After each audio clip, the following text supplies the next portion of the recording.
Hello hi అండి, అందరికీ నమస్తే. Welcome back to Samhita's creation. ఈరోజు ఈ వీడియోలో చూపించే రెసిపీ సొరకాయ పకోడీ అండి. ఈ సొరకాయ పకోడీ ఎలా చేయాలనేది ఈ వీడియోలో చూద్దాము. సొరకాయ పకోడీని ఈవినింగ్ టైంలో పిల్లలకి ఇలా స్నాక్స్ లాగా ఇలా చేసి పెడితే చాలా బాగుంటుంది. చాలా టేస్టీగా కూడా ఉంటాయి సొరకాయ పకోడీ, అండ్ హెల్దీ కూడాను. ముందుగా ఒక 300 గ్రామ్స్ సొరకాయని తీసుకొని వీటిని ఇలా సన్నగా తురుముకొని రుచికి సరిపడా జీలకర్ర, అలాగే ఒక పెద్ద ఆనియన్ని నిలువుగా కట్ చేసుకొని దీంట్లో యాడ్ చేసుకోవాలి. అలాగే పచ్చిమిర్చి, దీనికి రుచికి సరిపడా ఉప్పు, కారం, పసుపు యాడ్ చేసుకోవాలండి.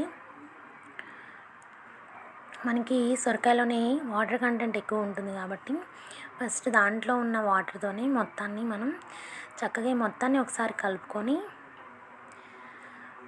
ఈ సొరకాయ అంటేనే మనకి వాటర్ కంటెంట్ ఎక్కువ ఉంటుంది.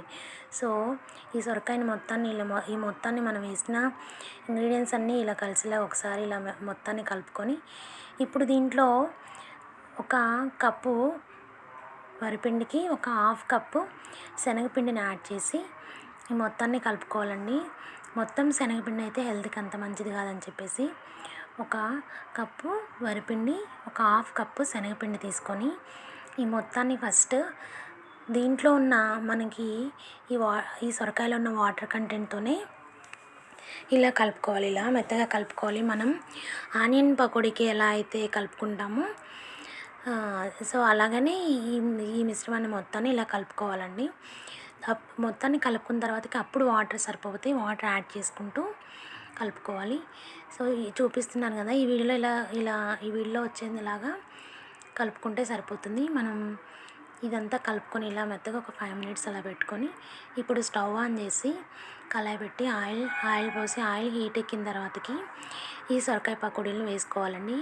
ఆయిల్ హీట్ ఎక్కిన తర్వాతకి హీట్ ఎక్కేంత వరకు కూడాను హై ఫ్లేమ్లోనే పెట్టుకోవాలండి. సొరకాయ పకోడీ వేసేంత వరకు కూడాను హై ఫ్లేమ్లో పెట్టుకొని ఈ పకోడీలు వేసిన తర్వాతకి మనం ఈ మంట అనేది మీడియం ఫ్లేమ్లో పెట్టుకుంటే ఏంటంటే సొరకాయ ఈ పకోడీలు అనేది డీప్ ఫ్రై అవ్వకుండా చక్కగా ఉంటాయి. తినేటప్పుడు మనం లోపల కూడాను చక్కగా కాలుతాయండి. సో మీడియం ఫ్లేమ్ మీద పెట్టుకొని ఈ పకోడీలని చక్కగా మనం ఫ్రై చేసుకుంటూ ఉండాలి. మధ్య మధ్యలో ఇలా తిప్పుకుంటూ ఉండాలి. సో వీటిని ఇలా ఫ్రై చేసుకుంటూ ఉండాలి. ఇది సొరకాయ అనేది చాలా మంచిది హెల్త్కి. సో వీటితో ఇలా పకోడీలు చేసి పెట్టి పిల్లలకి పెడితే చాలా చక్కగా తింటారు. చాలా టేస్టీగా కూడా ఉంటాయి. సో ఆల్మోస్ట్ ఇవి ఫ్రై అయిపోయాయండి. ఇలా బ్రౌన్ కలర్ వచ్చేంత వరకు వీటిని ఈ పకోడీలు ఇలా ఫ్రై చేసుకొని బ్రౌన్ కలర్ రాగానే వీటిని ఇంకా మనం ఒక ప్లేట్లో సర్వ్ చేసుకోవాలి. అంతేనండి, టేస్టీ అండ్ హెల్దీ సొరకాయ పకోడీ రెడీ అవుతుంది. ఈ రెసిపీని మీరు కూడా ట్రై చేసి ఎలా ఉందో నాతో కామెంట్లో షేర్ చేసుకోండి. Please watch my channel. Please subscribe and share. Thank you for watching.